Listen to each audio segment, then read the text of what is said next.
right. Rabbi Aryeh Spero is the president of Caucus for America and spokesman for the National Conference of Jewish Affairs, which speaks for the conservative and non-left-leaning segments of American Jewry. I think that's 6 guys. He is the author of Pushback, Reclaiming Our American Judeo-Christian Ethos. Rabbi, can you hear me? I sure can. Thanks so much for coming on. I really appreciate it. Hey, it's a pleasure to be with you today. I'm looking at our Congress, and I'm looking at some of the things that are being said in Congress and that are not being punished and are basically, it seems that they're being said more. Is there a rise in anti-Semitism in our Congress? Within the Democrat Party, there certainly is a rise. There are certain caucuses, and in particular, I have no joy in mentioning this at all, but the Black Caucus, the Progressive Socialist Caucus, Ocasio-Cortez and her trio, her quartet of ladies, and certainly the newly arrived Muslim Congress people, together with CARE. There's no question that there's anti-Semitism there. It's beyond just simply being against Israel.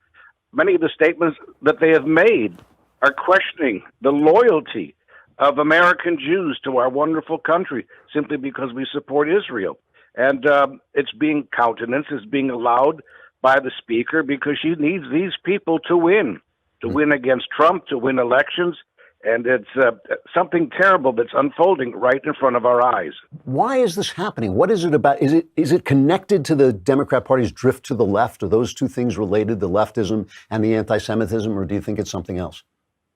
No, it's absolutely connected. Leftists do not like Israel, just like they do not like historic America, as America has been constituted. Leftism is a belief in universalism, this banal, we're all the same. So leftism is against anything that stands out with a type of distinction. The Jewish state is distinct. It has a very distinct culture and history. And the same thing with the United States. We have a very distinct culture, different than Europe. It's based on a Judeo-Christian ethos, founding principles, a constitution, and it's very distinct, and that's why the left hates America. So those that are on the left and they hate America, they generally will also hate Israel. It goes hand in hand. So it's all part of leftism, and it's historic that leftism also was very critical. They disliked the Jewish people per se, because again, Jewish is a distinct thing, and that which is distinct does not fall into this banal universalism, classlessness, and we're all the same.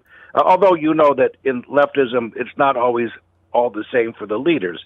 Like in Animal Farm, they all have a special privileged position there. Well, and I think you have to also talk about there are certain jealousies. The Jewish people, thank God, through very hard work and savings and ingenuity, they've succeeded where some other groups have not. Generally, those groups that have been very successful, they don't have problems per se with the Jewish success. But those that have not been successful, they do have problems with the success that the Jewish people have shown. So they look at the state of Israel, and women are treated well. They're treated at least as equals. The Muslims who are actual citizens of the state of Israel can rise to positions in government and do rise in terms of social position, winning beauty contests on TV. And you look at the Arab countries that just surround this vast area. I mean, it's just the Middle East is a huge area where women are oppressed and repressed, where other religions are, basically chased out, where Christians are under the gun. Does it not occur? Why doesn't it occur to the left that this is a free country where people are treated well, where they're supporting countries that all their principles are all the leftist principles are being violated? Because they're not seeking truth. They have an agenda. Look how they look at the United States. The United States is such an open country. All of the freedoms, all of the tolerance, and the left hates America too. And yet the left is okay with many communist countries, Islamic countries, yet they hate the United States. There shouldn't be any question in their mind, but they're not looking for truth. You see, it's the same thing with, for example, the feminists.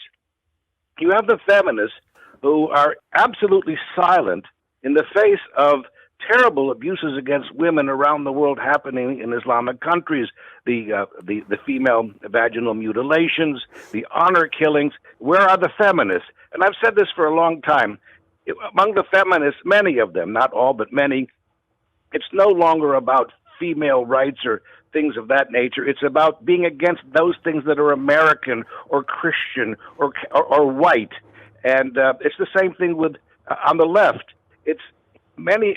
They now are not looking towards what is just and what is right, because then they would see the difference between Islam and the Muslim countries or the United States and other countries.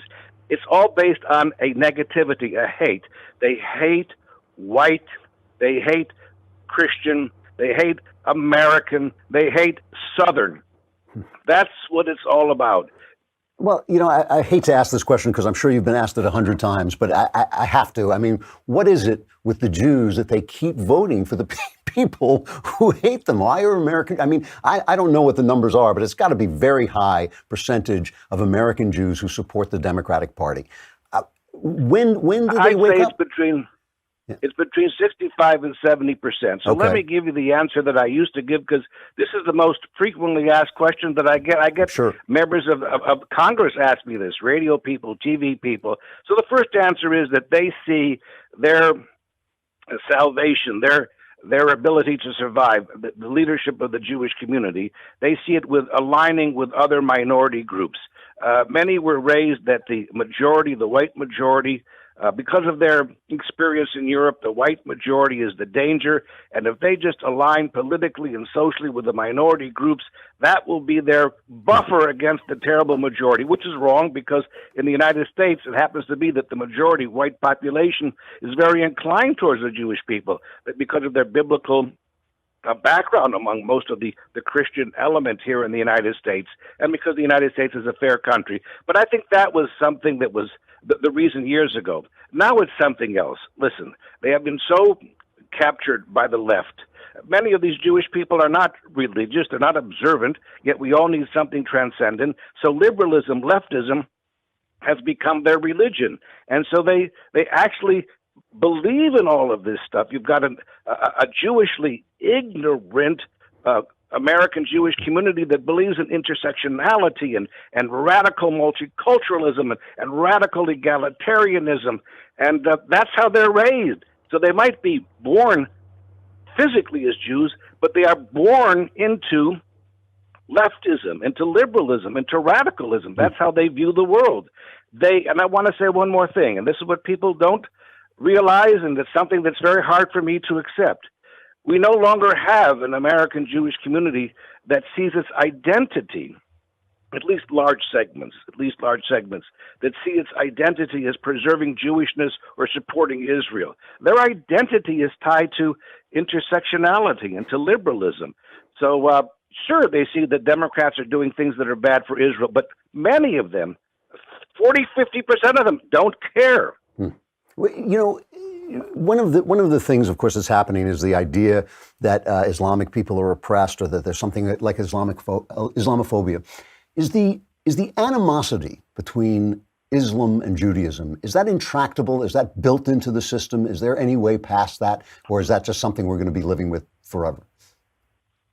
Listen, there are exceptions, but generally, I think it's built into the system.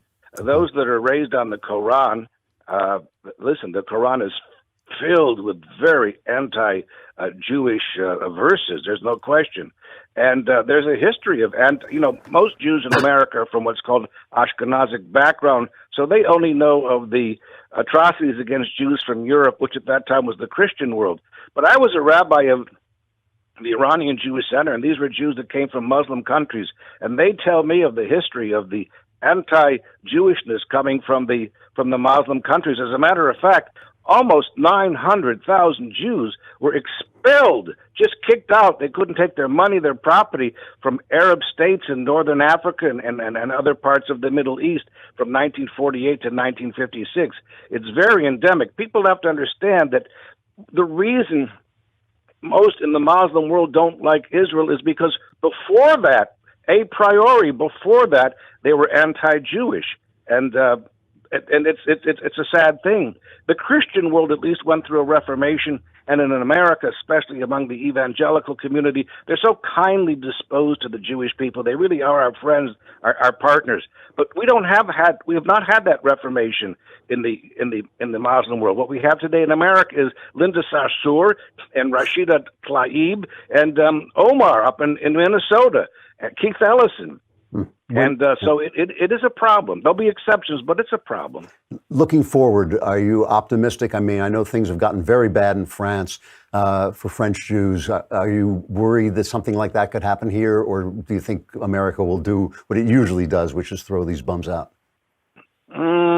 Well, listen, Europe is finished. The Jews really, they have to make plans to leave. As far as the United States, I still have faith in the great kindness of the American people. They've historically been predisposed to Jewish people. And if just a few members of the Democrat Party would finally get rid of this rot that's starting to grow, I still have a lot of faith in America because I have faith in the American people.